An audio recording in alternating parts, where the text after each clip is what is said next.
L'avertissement de Dieu concernant les 7 types de personnes que vous ne devriez jamais aider selon la Bible. Bonjour mes amis, bienvenue dans cette vidéo, et laissez-moi commencer en disant ceci. La vie est pleine d'opportunités pour aider les autres, n'est-ce pas? C'est dans notre nature en tant que chrétiens de ressentir cet appel à donner, à aimer et à tendre la main chaque fois que nous le pouvons. Après tout, Jésus nous a appris à aimer notre prochain comme nous-mêmes, et il a constamment montré ce que signifie servir les autres de manière désintéressée. Mais laissez-moi vous poser une question.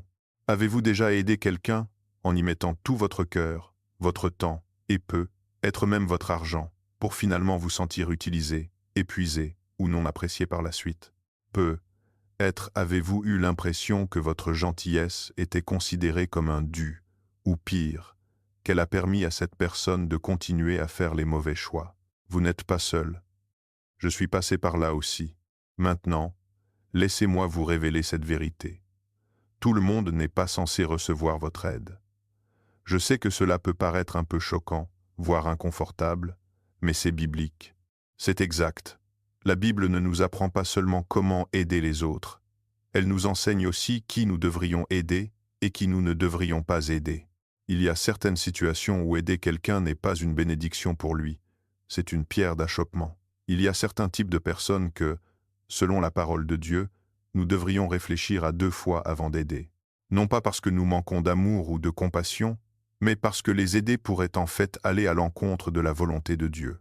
Voici la réalité. Toute main tendue ne doit pas être remplie, chaque besoin n'est pas de votre responsabilité, et tout appel à l'aide n'est pas une mission que Dieu vous a confiée. C'est dur à entendre, n'est-ce pas? Mais restez avec moi, car aujourd'hui, nous allons explorer les 7 types de personnes que la Bible nous conseille de ne pas aider. Ces 7 profils ne sont pas de simples opinions ou des expériences personnelles. Cette sagesse vient directement des Écritures. La parole de Dieu a tellement à dire sur le moment où aider quelqu'un est une bénédiction et sur le moment où cela peut réellement lui nuire, à lui comme à vous. Et croyez-moi, comprendre cela peut transformer vos relations, votre générosité et votre marche avec le Christ. Maintenant, soyons clairs. Il ne s'agit pas de devenir froid, égoïste ou méchant. Il ne s'agit pas de fermer votre cœur au monde. Non. Il s'agit d'apprendre à aider les autres d'une manière qui s'aligne avec la volonté de Dieu. Il s'agit de discernement, savoir quand intervenir et quand prendre du recul, afin que vos efforts glorifient Dieu et profitent véritablement à ceux qui en ont besoin. Parce qu'aider de la mauvaise manière ou la mauvaise personne peut parfois faire plus de mal que de bien. Laissez-moi vous brosser un tableau. Imaginez que vous essayez de sauver quelqu'un des sables mouvants, mais au lieu de le tirer de là, vous êtes vous-même entraîné vers le fond. Vous essayez tellement de l'aider que vous coulez avec lui. Ou imaginez donner de la nourriture à quelqu'un qui est capable de travailler, mais qui refuse de le faire, et ce faisant, vous entretenez sa paresse. Ou que dire d'investir vos ressources dans quelqu'un de malhonnête et manipulateur, qui utilise votre générosité pour son propre gain égoïste. Vous voyez, aider la mauvaise personne de la mauvaise manière ne fait pas que vous épuiser. Cela peut empêcher cette personne de grandir, d'apprendre et de chercher Dieu par elle-même. Alors pourquoi est-ce important? Pourquoi devrions-nous en parler aujourd'hui? Parce que Dieu nous a confié des ressources, notre temps, notre énergie, nos finances et notre compassion. Et il nous appelle à les gérer avec sagesse. Lorsque nous utilisons ces ressources selon sa parole, non seulement nous bénissons les autres, mais nous l'honorons aussi. Et quand nous ne le faisons pas, eh bien, nous risquons de gaspiller ce qu'il nous a donné et potentiellement de cautionner les mauvais choix ou le comportement destructeur de quelqu'un. Ce n'est pas ce que Dieu veut pour vous, ni pour eux. Dans la vidéo d'aujourd'hui, nous allons analyser tout cela ensemble. Nous allons passer en revue 7 types spécifiques de personnes que vous ne devriez jamais aider selon la Bible. Pour chacun, je partagerai un passage biblique qui révèle le cœur de Dieu sur la question, des exemples concrets pour rendre cela pratique et des questions pour vous aider à réfléchir sur la façon dont cela s'applique à votre vie. Je vous promets qu'à la fin de cette vidéo, vous aurez une toute nouvelle perspective sur ce que signifie aider les autres d'une manière qui honore Dieu. Alors, prenez une tasse de café, installez-vous confortablement et plongeons dans la sagesse de la parole de Dieu. Ce message pourrait vous interpeller, mais je crois qu'il vous fortifiera également. Êtes-vous prêts? Allons-y. Numéro 1. Les paresseux et les oisifs. Très bien. Plongeons directement dans le premier type de personnes que la Bible nous avertit de ne pas aider, les paresseux et les oisifs. Celui-ci est difficile à entendre, car en tant que chrétien, on nous apprend souvent à donner généreusement, sans poser de questions, et à aider les autres même quand cela nous dérange. Mais la vérité est que la parole de Dieu est d'une clarté limpide sur les dangers d'encourager la paresse. Laissez-moi commencer par ce verset. 2 Thessaloniciens chapitre 3 verset 10 dit « Car, lorsque nous étions chez vous, nous vous disions expressément, si quelqu'un ne veut pas travailler, qu'il ne mange pas non plus. » Avez-vous bien saisi cela? La Bible ne parle pas de ceux qui ne peuvent pas travailler à cause de circonstances indépendantes de leur volonté. Ces personnes méritent notre compassion. Au lieu de cela, elle s'adresse à ceux qui ne veulent pas travailler, qui refusent de faire le moindre effort tout en s'attendant à ce que les autres prennent soin d'eux. Vous voyez, la paresse n'est pas juste une mauvaise habitude, c'est un problème spirituel. Elle prend racine dans un sentiment de dû, l'irresponsabilité et un manque de discipline. Et lorsque nous sauvons constamment quelqu'un des conséquences de sa paresse, nous ne l'aidons pas, nous l'entretenons dans son vice. Proverbe chapitre 10, verset 4 dit « Celui qui agit d'une main, lâche s'appauvrit, mais la main des diligents enrichit. » En d'autres termes, la paresse mène au manque, tandis que le travail acharné apporte la bénédiction. Aider quelqu'un qui est paresseux l'empêche de subir les conséquences naturelles qui pourraient le motiver à changer. Laissez-moi vous donner une image. Imaginez quelqu'un qui reste assis sur le canapé toute la journée, refusant de postuler pour des emplois ou de contribuer aux tâches ménagères, mais qui demande toujours de l'argent, de la nourriture ou du soutien. Vous pourriez vous sentir coupable de dire non, parce que, eh bien, cette personne est dans le besoin, n'est-ce pas? Mais réfléchissez-y. Si vous intervenez continuellement pour combler le manque, pourquoi ressentirait-elle un jour le besoin de se prendre en charge? Lorsque vous continuez à subvenir à ses besoins, vous ne l'aidez pas à grandir, vous ne faites que prolonger sa stagnation, pour ne vous méprenez pas. Il y a une différence entre quelqu'un qui traverse une période difficile et quelqu'un qui a fait de la paresse son mode de vie. Nous avons tous connu des moments difficiles où nous avions besoin d'un peu d'aide supplémentaire pour nous remettre sur pied. Et en tant que croyants, nous sommes appelés à soutenir ceux qui sont dans un besoin véritable. Mais la personne paresseuse n'essaie pas de se remettre sur pied. Elle se contente de rester là où elle est pendant que les autres portent le fardeau à sa place. Laissez-moi partager un exemple rapide. Je me souviens de l'histoire d'un homme qui empruntait constamment de l'argent à ses amis et à sa famille. Il était parfaitement capable de travailler, il était en bonne santé, fort et instruit, mais il n'en avait tout simplement pas envie. À chaque fois que quelqu'un le tirait d'affaire, il utilisait l'argent pour se divertir, pour la restauration rapide ou pour des choses frivoles, ne faisant jamais l'effort d'améliorer sa situation. Finalement, ses amis et sa famille ont réalisé qu'ils ne l'aidaient pas, ils encourageaient sa paresse. Ce n'est que lorsqu'ils ont arrêté de lui donner qu'il a enfin pris au sérieux la recherche d'un emploi et la prise en main de sa vie. Alors, comment pouvez-vous appliquer cela à votre vie? Si vous aidez quelqu'un qui est capable de travailler, mais qui s'y refuse, il est peu, être temps de prendre du recul et de le laisser faire face aux conséquences de ses choix. Rappelez-vous, dire non ne fait pas de vous quelqu'un de méchant, cela fait de vous quelqu'un de sage. Proverbe chapitre 10 à 9 verset 15 dit « La paresse fait tomber dans l'assoupissement, et l'âme nonchalante éprouvera la faim. Dieu a conçu le travail comme un moyen pour nous de grandir, de contribuer et de trouver un but. En encourageant la paresse, vous pourriez en fait faire obstacle à son plan pour la vie de cette personne. Laissez-moi vous demander ceci. Y a-t-il quelqu'un dans votre entourage qui pourrait s'appuyer sur votre aide comme moyen d'éviter de prendre ses responsabilités? Si c'est le cas, priez pour obtenir sagesse et discernement. Il n'est pas facile de dire non, surtout quand on tient à quelqu'un. Mais parfois, dire non est la chose la plus aimante que l'on puisse faire. N'oubliez pas, votre aide doit responsabiliser, pas rendre dépendant. Numéro 2. Les orgueilleux et les arrogants. Maintenant, parlons du deuxième type de personnes que la Bible nous avertit de ne pas aider, les orgueilleux et les arrogants. Celui-ci est un peu délicat, car l'orgueil n'est pas toujours évident. Parfois, il se cache derrière un sourire ou du charme, mais finit toujours par se révéler. Et quand c'est le cas, cela peut créer de sérieux obstacles pour recevoir une aide véritable. Le problème avec l'orgueil, c'est qu'il fait croire aux gens qu'ils n'ont besoin de personne, ni de vous, ni des autres, et parfois même pas de Dieu. La Bible parle fermement contre l'orgueil. Proverbe chapitre 16, versets 10 à 8 dit « L'arrogance précède la ruine, et l'orgueil précède la chute. Les personnes orgueilleuses sont sur une voie dangereuse. Et parfois, peu importe à quel point vous voulez les aider, elles ne l'accepteront pas de la manière dont vous l'entendez. Pourquoi? Parce que leur arrogance les aveugle sur leurs propres besoins de changement. Avez-vous déjà essayé d'aider quelqu'un qui agissait comme s'il maîtrisait parfaitement la situation, alors que sa vie tombait manifestement en morceaux? Peut-être avez-vous offert des conseils, des ressources ou du soutien, mais, au lieu de la gratitude, vous avez rencontré de la résistance, des excuses ou même de l'hostilité. C'est l'orgueil à l'œuvre. Les personnes orgueilleuses rejettent souvent l'aide parce que l'accepter signifierait admettre qu'elles ne contrôlent pas la situation. Et c'est quelque chose que leur ego ne peut tout simplement pas supporter. Laissez-moi vous emmener vers un autre passage.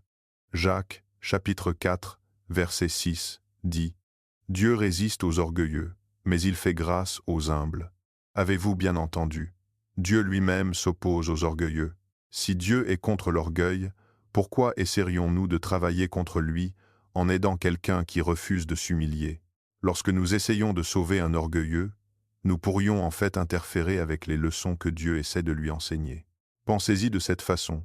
Imaginez que quelqu'un se noie, mais au lieu d'attraper la bouée de sauvetage que vous lui tendez, il insiste sur le fait qu'il va bien et qu'il n'a pas besoin d'aide. Vous lui lancez une corde, et il la repousse parce qu'admettre qu'il en a besoin signifierait ravaler sa fierté. Il en va de même pour les personnes orgueilleuses. Jusqu'à ce qu'elles s'humilient, toute aide que vous offrirez sera probablement ignorée, mal utilisée ou même perçue comme une insulte. Laissez-moi partager un exemple. Il y avait un homme qui rencontrait des difficultés financières après avoir pris une série de mauvaises décisions. Son ami lui a proposé de l'aider à établir un budget et à trouver des moyens de se remettre sur la bonne voie. Mais l'homme a refusé. Il ne voulait pas que quelqu'un lui dise quoi faire ou laisse entendre qu'il ne maîtrisait pas la situation. Au lieu d'accepter l'aide, il a continué à emprunter de l'argent aux autres et à faire les mêmes erreurs, tout en prétendant qu'il n'avait pas besoin de conseils. Son orgueil l'a maintenu coincé dans le même cycle, et personne n'a pu l'aider parce qu'il n'était pas prêt à le recevoir.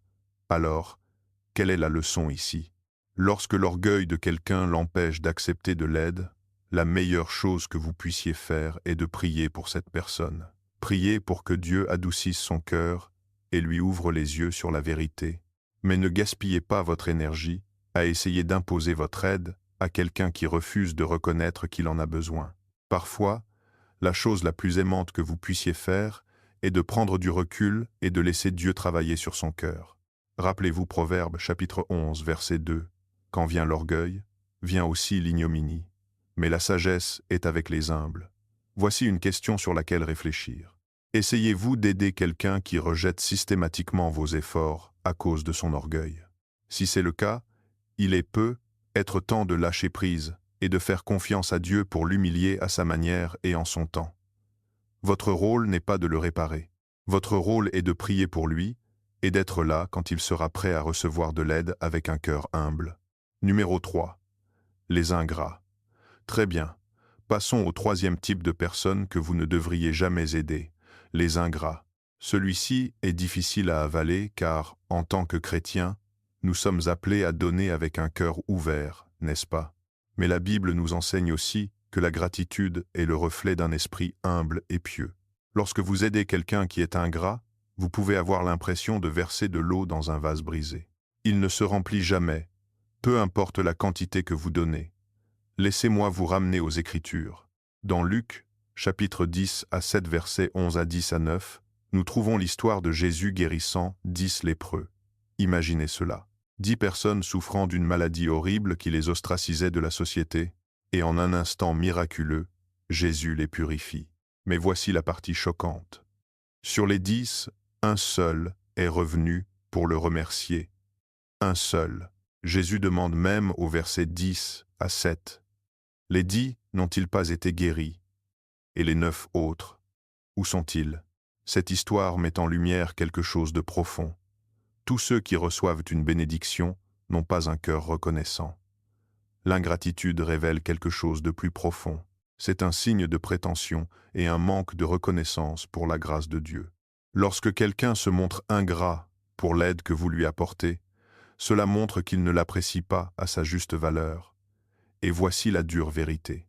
Si quelqu'un n'apprécie pas votre aide, il est fort probable qu'il n'en fera pas bon usage non plus. Pourquoi? Parce qu'il ne la voit pas comme un cadeau, il la voit comme un dû. C'est pourquoi Romains, chapitre 1, verset 20, et 1 nous avertit. Car ayant connu Dieu, ils ne l'ont point glorifié comme Dieu, et ne lui ont point rendu grâce, mais ils se sont égarés dans leurs pensées, et leur cœur sans intelligence a été plongé dans les ténèbres. Laissez-moi partager une histoire. Une femme que je connais a un jour ouvert sa maison à une amie qui traversait une période difficile. Elle a donné à cette amie un endroit où dormir, de la nourriture, et l'a même aidé à trouver un travail. Mais au lieu d'être reconnaissante, l'amie a commencé à se plaindre de la nourriture, des règles de la maison, de tout. Elle n'a pas dit merci une seule fois, et s'est comportée comme si elle méritait cette aide. Finalement, la femme a dû demander à son amie de partir, non pas parce qu'elle s'en moquait, mais parce que l'attitude ingrate l'épuisait émotionnellement et spirituellement. Voici pourquoi c'est important. Lorsque vous continuez à vous investir pour quelqu'un qui est ingrat, cela peut vous voler votre joie et vous laisser un sentiment d'amertume. Et laissez-moi vous dire, l'amertume est un piège dangereux. Hébreux, chapitre 12, verset 15, nous met en garde. Veillez à ce que nul ne se prive de la grâce de Dieu, à ce qu'aucune racine d'amertume, poussant des rejetons, ne produise du trouble, et que plusieurs n'en soient infectés. Lorsque vous aidez quelqu'un et qu'il ne montre aucune gratitude, il est facile de commencer à ressentir du ressentiment. Mais ce n'est pas ce que Dieu veut pour votre cœur. La gratitude doit aller dans les deux sens. Elle bénit celui qui donne et celui qui reçoit. Alors comment savoir si quelqu'un est ingrat? Prêtez attention à son attitude. Montre-t-il de l'appréciation pour ce que vous avez fait? Reconnaît-il vos efforts ou agit-il comme s'il méritait plus? Si vous remarquez un schéma d'ingratitude, il est être temps de vous retirer et de prier pour savoir si votre aide fait vraiment une différence dans sa vie. Rappelez-vous, vos ressources sont limitées et Dieu veut que vous les gériez sagement. Voici une question pour votre réflexion. Y a-t-il quelqu'un dans votre vie qui fait constamment preuve d'ingratitude pour votre aide? Si c'est le cas, priez pour avoir la sagesse de savoir comment réagir. Il n'est pas mal de cesser d'aider quelqu'un qui n'apprécie pas votre gentillesse. Il s'agit d'utiliser le discernement et de protéger votre cœur de l'amertume. Après tout, lorsque vous donnez, cela devrait être une joie, pas un fardeau. Numéro 4. Les méchants et les pécheurs. Maintenant, le point suivant pourrait vous mettre un peu mal à l'aise, mais il est tellement important, les méchants et les pécheurs. Avant d'aller plus loin, laissez-moi préciser ceci. Cela ne signifie pas que vous ne devriez pas aimer les pécheurs ou partager l'Évangile avec eux. Après tout, Jésus passait du temps avec les pécheurs, et il nous appelle à faire de même. Mais il y a une différence entre faire preuve d'amour et permettre à quelqu'un de persister dans sa méchanceté. La Bible est très claire. Nous ne devons pas soutenir ni aider ceux qui persistent dans un comportement délibérément pécheur. Regardons le psaume 1 verset 1, qui dit « Heureux l'homme qui ne marche pas selon le conseil des méchants, qui ne s'arrête pas sur la voie des pécheurs, et qui ne s'assied pas en compagnie des moqueurs. » Ce verset donne le ton et explique pourquoi nous devons faire attention à nos fréquentations et à ceux que nous choisissons d'aider. Lorsque quelqu'un vit en rébellion contre Dieu, l'aider sans le responsabiliser peut vous rendre complice de ses actes. Et soyons honnêtes, lorsque nous aidons quelqu'un qui vit ouvertement dans le péché sans le diriger vers Dieu, nous ne l'aidons pas vraiment. Nous lui facilitons simplement la tâche pour rester sur le mauvais chemin. Laissez-moi vous donner un exemple tiré des Écritures. Dans 2 Chroniques chapitre 10 à 9 verset 2, Jéhu le prophète confronte le roi Josaphat en disant « Devais-tu secourir le méchant? Et aimes-tu ceux qui haïssent l'Éternel? À cause de cela, la colère de l'Éternel est sur toi. Josaphat était allié à Achab, l'un des rois les plus méchants de l'histoire d'Israël, et Dieu n'était pas content. Cette histoire nous montre la gravité d'aider ceux qui défient la parole de Dieu. Cela peut aussi entraîner des conséquences pour nous. Laissez-moi maintenant vous donner un exemple moderne. Il y avait un homme qui était connu pour vivre de manière imprudente. Il jouait, buvait à l'excès et s'attirait toutes sortes d'ennuis. Sa famille le tirait d'affaire à chaque fois qu'il faisait une erreur. Il payait ses dettes, couvrait son loyer et mentait même pour protéger sa réputation. Mais au lieu de changer ses habitudes, il s'enfonçait toujours plus dans son comportement pécheur, car il savait que quelqu'un viendrait toujours à son secours. Leur aide ne l'aidait pas, elle l'encourageait. C'est pourquoi la Bible dit dans Proverbes chapitre 6, versets 6 à 10 à 9, « Il y a 6 choses que hait l'Éternel, et même 7 qu'il en abomination. Les yeux hautains, la langue menteuse, les mains qui répandent le sang innocent, le cœur qui médite des projets iniques, les pieds qui se hâtent de courir au mal, le faux témoin qui dit des mensonges, et celui qui excite des querelles entre frères. Si quelqu'un vit activement dans le péché, qu'il s'agisse de tromperie, de violence, d'immoralité ou de rébellion contre Dieu, l'aider sans aborder son comportement peut être dangereux pour lui comme pour vous. Voici la partie difficile. Cela peut sembler un manque d'amour de s'éloigner de quelqu'un qui vit dans le péché, surtout s'il s'agit d'une personne qui vous est très chère. Mais rappelez-vous ceci, le véritable amour ne cautionne pas le péché, il pousse les gens à la repentance. Proverbe chapitre 27, verset 5, dit « Mieux vaut une réprimande ouverte qu'une amitié cachée ». Parfois, la chose la plus aimante que vous puissiez faire est de confronter quelqu'un à la vérité et de le laisser faire face aux conséquences de ses actes.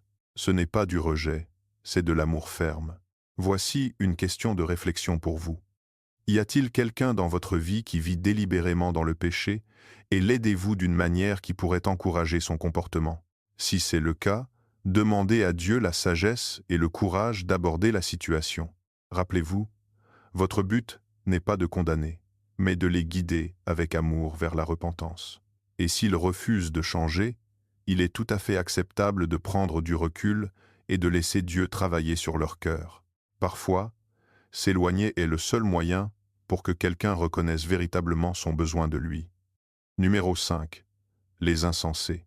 Plongeons maintenant dans le 5e type de personnes que la Bible nous avertit de ne pas aider, les insensés. Je ne parle pas ici de quelqu'un qui manque simplement de connaissances ou qui commet des erreurs. Parce que, soyons honnêtes, nous avons tous été insensés à un moment ou à un autre de notre vie. Ce dont je parle ici, c'est de l'insensé persistant. Quelqu'un qui refuse d'écouter la sagesse, qui prend continuellement de mauvaises décisions et qui n'apprend jamais de ses erreurs. La Bible a beaucoup à dire sur les insensés, et elle nous met fermement en garde contre le fait de nous engager avec eux d'une manière qui favoriserait leur comportement destructeur. Prenez ce verset par exemple. Proverbe chapitre 26, verset 11, dit « Comme un chien retourne à ce qu'il a vomi, ainsi est un insensé qui revient à sa folie. » C'est une image assez frappante, n'est-ce pas? Mais elle fait bien passer le message. Un insensé est quelqu'un qui retourne sans cesse au même mauvais choix, encore et encore, sans aucun désir de changer. Et voici le point crucial. Lorsque nous intervenons pour aider un insensé, nous finissons souvent par gaspiller notre temps, notre énergie et nos ressources parce qu'il n'est pas prêt à recevoir l'aide ou la sagesse. Avez-vous déjà essayé d'aider quelqu'un qui refusait tout simplement d'écouter? Peu. Être lui, avez-vous donné des conseils? L'avez-vous sorti du pétrin ou avez-vous essayé de le guider dans la bonne direction pour le voir retourner faire exactement la même chose qui lui avait attiré des ennuis en premier lieu? C'est frustrant, n'est-ce pas? Mais la Bible nous enseigne qu'essayer d'aider un insensé est souvent une entreprise vaine. Proverbe, chapitre 23, verset 9, le dit sans détour.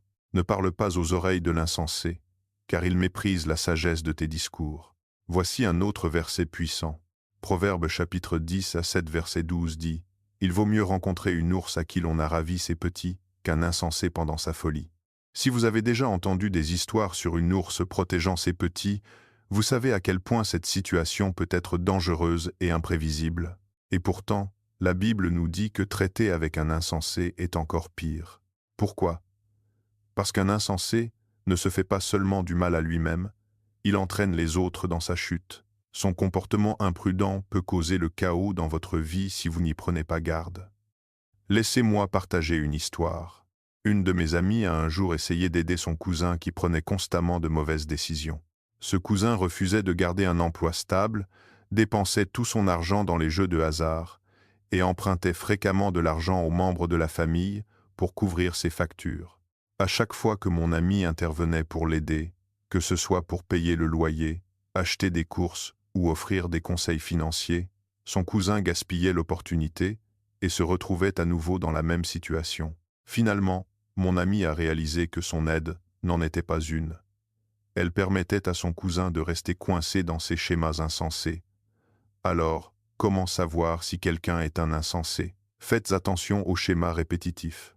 Cette personne répète-t-elle les mêmes erreurs sans en assumer la responsabilité? Ignore-t-elle les conseils et refuse-t-elle de changer? Si c'est le cas, il est important de prendre du recul et de la laisser subir les conséquences de ses actes. Proverbe chapitre 14, verset 7 dit « Éloigne-toi de l'insensé, ce n'est pas sur ses lèvres que tu aperçois la science. » Parfois, la chose la plus aimante que vous puissiez faire est de laisser un insensé faire face aux résultats naturels de ses choix afin qu'il puisse apprendre et grandir. Voici une question pour votre réflexion. Y a-t-il quelqu'un dans votre vie qui ignore de manière répétée la sagesse et continue de faire des choix destructeurs? Si c'est le cas, priez pour avoir du discernement. Rappelez-vous, ce n'est pas votre travail de réparer quelqu'un qui ne veut pas changer. La véritable aide donne aux gens les moyens de grandir. Mais cautionner un insensé ne fait que le maintenir bloqué. Numéro 6. Les malhonnêtes et les manipulateurs. Très bien. Parlons du 6e type de personnes que vous ne devriez jamais aider, les malhonnêtes et les manipulateurs. Ce sont des personnes qui déforment la vérité, trompent les autres et utilisent la manipulation pour obtenir ce qu'elles veulent. Et laissez-moi vous dire, ces individus peuvent être incroyablement difficiles à repérer au début, car ils masquent souvent leurs véritables intentions avec du charme, de la flatterie ou des histoires larmoyantes. Mais la Bible est claire. Aider quelqu'un de malhonnête ou de manipulateur est dangereux, tant pour vous que pour lui. Commençons par Proverbe chapitre 12, verset 22, qui dit « Les lèvres fausses sont en abomination à l'Éternel, mais ceux qui agissent avec vérité lui sont agréables. Dieu déteste la malhonnêteté, car elle est enracinée dans la tromperie, et la tromperie est l'opposé de sa vérité. Lorsque vous aidez quelqu'un de malhonnête, vous pourriez involontairement soutenir son comportement trompeur. Et avouons-le, les personnes malhonnêtes utilisent souvent les ressources ou les opportunités que vous leur donnez pour leur propre gain égoïste, et non pour le but qu'elles prétendent. Les manipulateurs, d'autre part, sont des experts pour jouer avec vos émotions. Ils savent comment vous faire vous sentir coupable, responsable ou obligé de les aider. Mais leur but n'est pas la croissance ou la transformation, c'est le contrôle. Laissez-moi vous donner un exemple concret. Il y avait un homme qui semblait toujours être dans une sorte de crise financière. Il appelait ses amis et sa famille en leur racontant des histoires déchirantes, disant qu'il était sur le point de perdre sa maison ou qu'il ne pouvait pas se permettre d'acheter de la nourriture pour ses enfants. À chaque fois, les gens intervenaient pour l'aider, pour découvrir plus tard qu'il avait menti. Il n'avait pas du tout de problème financier. Il utilisait leur argent pour financer son addiction au jeu. Sa malhonnêteté et sa manipulation ont laissé derrière lui une traînée de blessures et de relations brisées. Voici ce que la Bible dit à ce sujet. La première épître de Jean, chapitre 4, verset 1 nous enseigne « Bien-aimés, n'ajoutez pas foi à tout esprit, mais éprouvez les esprits, pour savoir s'ils sont de Dieu, car plusieurs faux prophètes sont venus dans le monde. » Ce verset nous rappelle d'être perspicaces. Tous ceux qui demandent de l'aide ne disent pas la vérité, et chaque situation n'est pas ce qu'elle semble être. Avant d'intervenir pour aider quelqu'un, prenez le temps de prier, de chercher la sagesse de Dieu et de tester ses intentions. Les personnes malhonnêtes et manipulatrices n'ont souvent aucune intention de changer. Elles ne cherchent pas un coup de pouce pour s'en sortir, elles cherchent une aumône de facilité. Et plus vous donnerez, plus elles prendront. Proverbe chapitre 26, versets 24 à 26, nous avertit, « Celui qui hait se déguise par ses lèvres, et il met au-dedans de lui la tromperie. Lorsqu'il prend une voix douce, ne le crois pas, car il y a 7 abominations dans son cœur. » C'est un rappel sérieux à la prudence, lorsque l'on a affaire à quelqu'un qui a un historique de malhonnêteté. Alors, comment pouvez-vous vous protéger contre la manipulation? Commencez par fixer des limites. Soyez ferme dans vos décisions et ne laissez pas la culpabilité ou la pression vous pousser à donner lorsque cela ne vous semble pas juste. Rappelez-vous, dire « non » ne fait pas de vous une mauvaise personne, cela fait de vous une personne sage. Appuyez-vous également sur Dieu pour le discernement. Jacques, chapitre 1, verset 5, dit « Si quelqu'un d'entre vous manque de sagesse, qu'il la demande à Dieu, qui donne à tous simplement et sans reproche, et elle lui sera donnée. » Dieu vous guidera lorsque vous hésiterez à aider quelqu'un. Voici une question à considérer. Vous êtes-vous déjà senti manipulé pour aider quelqu'un, pour réaliser plus tard que ses intentions n'étaient pas pures? Si c'est le cas, réfléchissez à la façon dont vous pouvez aborder des situations similaires différemment à l'avenir. Priez pour avoir la sagesse et le courage de fixer des limites. Et n'oubliez pas, vos ressources sont un don de Dieu. Elles sont destinées à bénir ceux qui en ont vraiment besoin, pas à cautionner la malhonnêteté. Numéro 7. Les non-repentants. Enfin, parlons du 7e type de personnes que la Bible nous avertit de ne pas aider, les non-repentants. Ce sont des personnes qui refusent de reconnaître leurs torts, de se détourner de leurs péchés ou d'assumer la responsabilité de leurs actes. Aider quelqu'un qui ne se repent pas peut être l'un des pièges les plus dangereux, car on a souvent l'impression de faire la bonne chose, mais en réalité, on pourrait interférer avec le travail de Dieu dans sa vie. La Bible est claire sur l'importance de la repentance. Proverbe chapitre 28, verset 13 dit « Celui qui cache ses transgressions ne prospère point, mais celui qui les avoue et les délaisse obtient miséricorde. » La repentance ne consiste pas seulement à dire « Je suis désolé ». Il s'agit de se détourner du péché et de marcher dans une nouvelle direction. Lorsque quelqu'un refuse de se repentir, il rejette essentiellement la miséricorde de Dieu et continue sur une voie de rébellion. Et si vous intervenez pour l'aider sans aborder son besoin de repentance, vous pourriez par inadvertance encourager son comportement. Voici un exemple tiré des Écritures.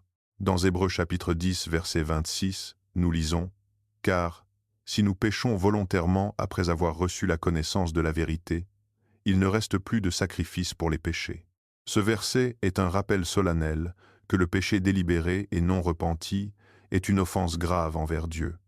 Si quelqu'un connaît la vérité, mais choisit de continuer dans son péché, il rejette activement la grâce de Dieu. Et lorsque vous aidez quelqu'un dans cet état, vous risquez de cautionner sa rébellion au lieu de le guider vers la repentance. Laissez-moi partager une histoire vraie. Il y avait un homme qui luttait contre la toxicomanie depuis des années. Sa famille l'aimait tendrement et voulait le voir aller mieux. Il lui donnait continuellement de l'argent, payait son loyer et le sortait de ses ennuis judiciaires. Mais à chaque fois qu'il l'aidait, il utilisait leur soutien pour financer son addiction. Malgré leurs bonnes intentions, leur aide lui permettait d'éviter les conséquences de ses actes. Ce n'est que lorsqu'ils ont arrêté de le soutenir, lorsqu'ils ont refusé de lui donner de l'argent et ont exigé qu'il se fasse soigner, qu'il a finalement touché le fond et choisi de changer. Parfois, la chose la plus aimante que vous puissiez faire est de prendre du recul et de laisser quelqu'un subir les conséquences de son péché. Voici un autre verset puissant. Apocalypse chapitre 3, versets 10 à 9, où Jésus dit « Moi, je reprends et je châtie tous ceux que j'aime. Aie donc du zèle et repens-toi. » Le véritable amour ne permet pas à quelqu'un de continuer dans son péché. Il l'appelle à la repentance. Lorsque vous aidez quelqu'un qui n'est pas repentant sans remettre en question son comportement, vous ne lui témoignez pas de l'amour. Vous lui donnez un faux sentiment de sécurité. Vous pourriez même faire obstacle à la discipline que Dieu utilise pour le ramener à lui. Alors, comment gérer quelqu'un qui ne se repent pas? Premièrement, priez pour lui. Priez pour que Dieu adoucisse son cœur et lui ouvre les yeux sur la vérité. Deuxièmement, Dites la vérité dans l'amour. Éphésiens, chapitre 4, verset 15 dit « Mais que, professant la vérité dans la charité, nous croissions à tous égards en celui qui est le chef, Christ. » Parfois, une confrontation aimante est nécessaire pour aider quelqu'un à voir la nécessité du changement. Et troisièmement, fixer des limites. Refusez de cautionner son comportement et faites confiance à Dieu pour travailler dans son cœur. Voici une question pour vous. Y a-t-il quelqu'un dans votre vie qui est enlisé dans le péché et qui refuse de se repentir? Et l'aidez-vous d'une manière qui pourrait encourager son comportement? Si c'est le cas, demandez à Dieu la sagesse sur la façon de prendre du recul et de le laisser prendre le contrôle. Rappelez-vous, votre rôle n'est pas de réparer cette personne, c'est de la diriger vers celui qui peut le faire. Conclusion, aidez avec sagesse, aimez profondément et honorez Dieu. Nous venons d'aborder beaucoup de sujets, et j'espère que ce message vous a apporté de la clarté, des encouragements, et peut-être même un peu de conviction. Pour résumer, la Bible nous met en garde contre 7 types de personnes pour lesquelles nous devrions réfléchir à 2 fois avant de les aider. Les paresseux et les oisifs, les orgueilleux et les arrogants, les ingrats, les méchants et les pécheurs, les insensés, les malhonnêtes et les manipulateurs, et les non-repentants. Chacun de ces types de personnes présente des défis uniques, et les aider sans discernement peut faire plus de mal que de bien, non seulement pour eux, mais aussi pour vous. Mais laissez-moi être clair sur une chose. Il ne s'agit pas de retenir son amour ou de fermer son cœur à ceux qui sont dans le besoin. En tant que chrétiens, nous sommes appelés à être compatissants, généreux et aimants. Mais nous sommes aussi appelés à être de sages gestionnaires des ressources que Dieu nous a données. Proverbe chapitre 4, verset 7 dit « Voici le commencement de la sagesse. Acquiert la sagesse, et avec tout ce que tu possèdes, acquiert l'intelligence. » C'est la sagesse qui nous permet de discerner quand notre aide bénira quelqu'un et quand elle encouragera des comportements nuisibles. C'est ce qui nous aide à savoir quand intervenir et quand prendre du recul. Laissez-moi partager cette analogie avec vous. Imaginez que vous êtes un sauveteur debout sur le rivage, alors que quelqu'un se débat dans l'eau. Si vous nagez vers lui de manière imprudente, sans plan, vous pourriez être entraîné sous l'eau par sa panique et vous noyer avec lui. Mais si vous l'approchez avec sagesse, en lui lançant une bouée, en donnant des instructions claires et en gardant vos appuis, vous pouvez le sauver sans vous mettre en danger. Le même principe s'applique lorsqu'il s'agit d'aider les autres. Votre aide doit élever les gens, pas vous tirer vers le bas. La chose la plus importante à retenir est celle-ci. Chaque décision que vous prenez doit honorer Dieu. Que vous choisissiez d'aider quelqu'un ou de prendre du recul, votre objectif ultime doit être de le glorifier et de diriger les autres vers sa vérité. Matthieu, chapitre 6, verset 33, nous rappelle « Cherchez premièrement le royaume et la justice de Dieu, et toutes ces choses vous seront données par-dessus. » Lorsque vous recherchez la sagesse de Dieu et alignez vos actions sur sa parole, vous pouvez être assuré qu'il vous guidera pour faire les bons choix. Maintenant, avant de conclure, permettez-moi de vous laisser avec ce défi. Prenez un peu de temps cette semaine pour réfléchir aux personnes que vous aidez ou que vous vous sentez appelé à aider. Posez-vous ces questions. Mon aide fait-elle vraiment une différence ou encourage-t-elle de mauvaises habitudes? Suis-je conduit par le Saint-Esprit? Ou est-ce que je laisse la culpabilité ou l'obligation dicter mes actions? Est-ce que je dirige cette personne vers Dieu ou est-ce que j'essaie d'être son sauveur? Ces questions ne sont pas faciles à répondre, mais elles sont tellement importantes. Et enfin, n'oubliez pas ceci, il est normal de dire non. Il est normal de prendre du recul et de faire confiance à Dieu pour agir dans la vie de quelqu'un. Dire non ne signifie pas que vous êtes méchant ou sans amour. Cela signifie que vous êtes sage et obéissant à la parole de Dieu. Ayez confiance que les plans de Dieu pour eux sont meilleurs que tout ce que vous pouvez leur offrir. Jérémie, chapitre 29, verset 11, dit « Car je connais les projets que j'ai formés sur vous, dit l'Éternel, projets de paix et non de malheur, afin de vous donner un avenir et de l'espérance. » Parfois, la meilleure façon d'aider quelqu'un est de lâcher prise et de laisser Dieu agir. Merci d'avoir regardé la vidéo d'aujourd'hui. J'espère que ce message vous a inspiré, interpellé et équipé de la sagesse biblique. Si cela a résonné en vous, faites-le moi savoir dans les commentaires ci-dessous. J'adorerais entendre vos pensées et vos histoires. Et n'oubliez pas d'aimer, de partager et de vous abonner pour que nous puissions continuer à grandir ensemble dans la parole de Dieu. Jusqu'à la prochaine fois, soyez bénis et n'oubliez pas, aidez avec sagesse, aimez profondément et cherchez toujours la volonté de Dieu. À très bientôt.